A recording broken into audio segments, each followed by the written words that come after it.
So this guy is probably opening too loose and definitely stacking off too loose. And the adjustment to this, like opening too loose and continuing too loose, is actually very, very straightforward, but it's extremely important.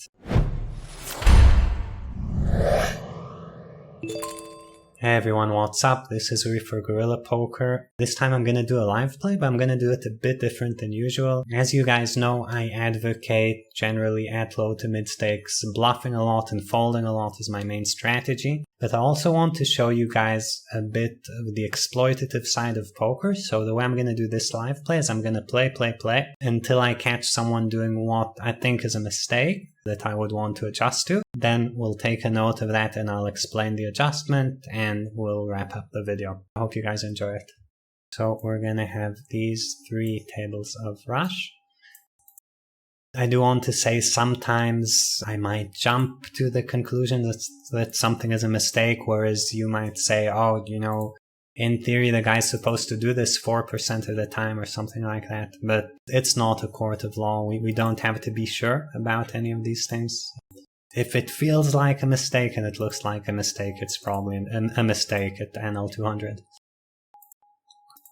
Just some pre-flop folds. Of course, the better you know how to play pre-flop, the easier these streets become. This ace-jack off, for example, because I have studied GTO charts, which we sell on our site. Don't have to think about it. I know it's just folding.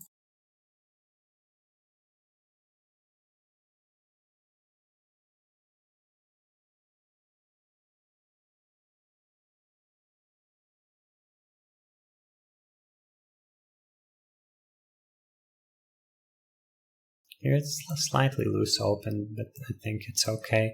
And here with pocket 8s on the bottom right, I think the hand is worth something between a 25% and 75% bet most of the time here.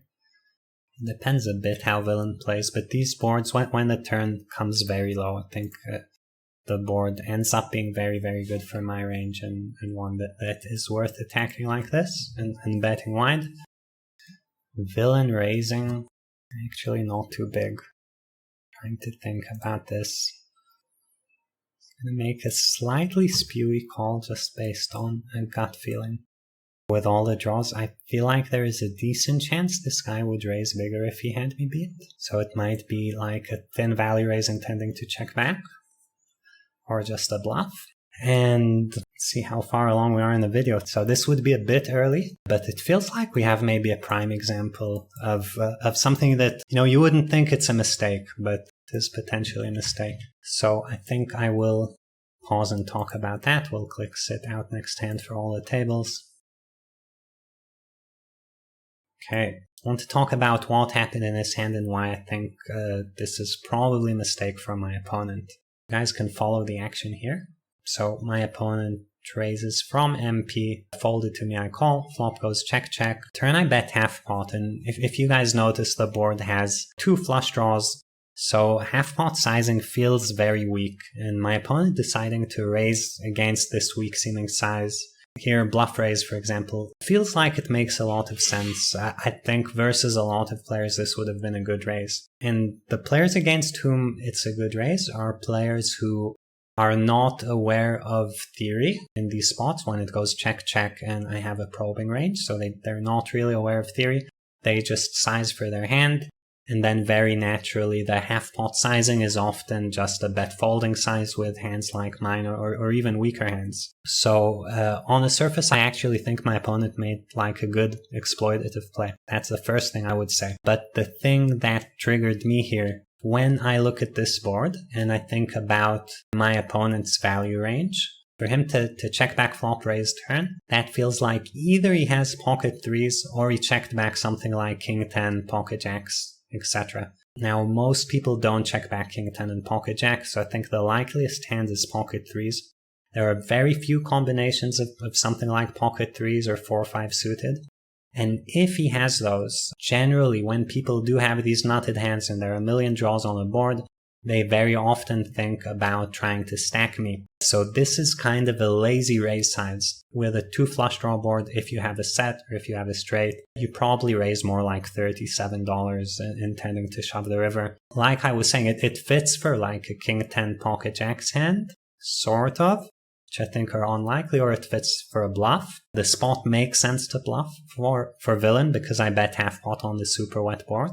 It's kind of a leveling war spot. I think there are a lot of these in poker where I look weak, he attacks my weak looking bet with a size that to me doesn't make sense. Maybe he is using this balance, but like I was saying in the beginning, I'm not going to give people the benefit of the doubt. If something feels off, like you guys know I wouldn't ordinarily call eights here, I advocate folding a lot. So if something feels off, it probably is off. I feel like the more you feel free to attack these kind of spots, the more you'll get a feeling for when people have it and when people don't have it, which is extremely, extremely important in poker. As for river, villain giving up, I think makes sense. He can beat some flush draws and stuff like that. I'll play a bit more since it was very short. King 3 of diamonds BVB. If we're planning ahead, I would say this hand always calls twice and has the decision to make on the river.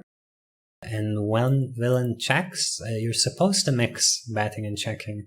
I kind of like checking back because it's like the opposite of the low mid stakes metagame. Most people just bet their good hands. So I feel like having this in my check back range is very deceptive and people will make larger mistakes than if I were to just stab the hand. Yeah, pretty much. We get a 1 big blind donk bet. I really think you want to raise fours. Fours is definitely a hand that would enjoy getting a fold here sometimes. Here on the top right, I think King 3 it's very, very borderline in terms of being good enough to bet or not. Think not, but very, very close. The main question is, does villain ever have a jack or a check all ace high or something like that? Here top left pocket fours, so villain bet called flop, turn 1 check check. This is, I guess it's just a fold, but it's kind of close. There are not a lot of hands that make sense for villain to play like this, but we just have a very weak hand. Your sixes were always going to fold. So here you guys know I love limping, but specifically the button, I think raising makes more sense than other positions. There are less people behind you. And here with a big raise, I am just gonna shove probably. I don't think there is really merit to doing anything else. Obviously a very big mistake by my opponent to raise call this hand. Unless he hits. Maybe this is actually a good time to pause and talk about a very, very basic type of mistake. And we will wrap up the video after that. So the mistake here is mainly being way too loose pre-flop. So this guy is probably opening too loose and definitely stacking off too loose. And the adjustment to this, like opening too loose and continuing too loose, is actually very, very straightforward, but it's extremely important. Some people, when they see someone opening too loose, are like, I have to attack this guy. But in GTO, you're supposed to 3-bet ace-4 suited and 6-7 suited. Those are actually bad adjustments against this type of player. And I'm assuming it's not necessarily this kind of bomb pot, but the guy will probably play similar in normal hands. The idea would be that you do want to 3-bet the guy more aggressively, but that you want to do it wider for value and eliminate bluffs.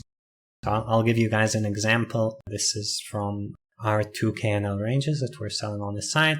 Button versus UTG, and you guys can see the button 3-bet range looks like this.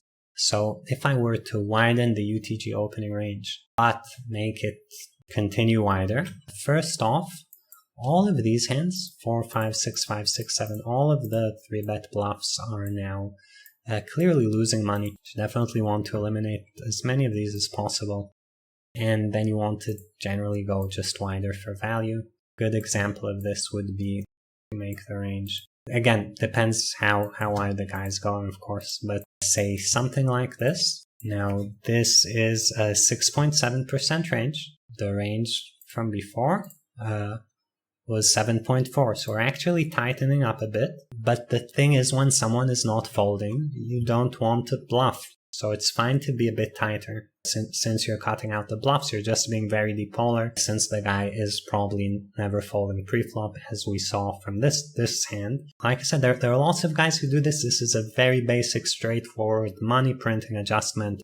You take out the bluffs, you widen the value range. Just something you guys should have on autopilot. Whenever you see someone do something really spewy pre-flop, just shift your range like this in a very automatic way, and the money will flow in your direction. That's it for this video. Hope you guys enjoyed the format. Sorry the live play was a bit short. Check out the Guerrilla Poker website for a course about how to improve your red line and GTO pre-flop ranges. Like and subscribe to the channel. I'll see you guys next time.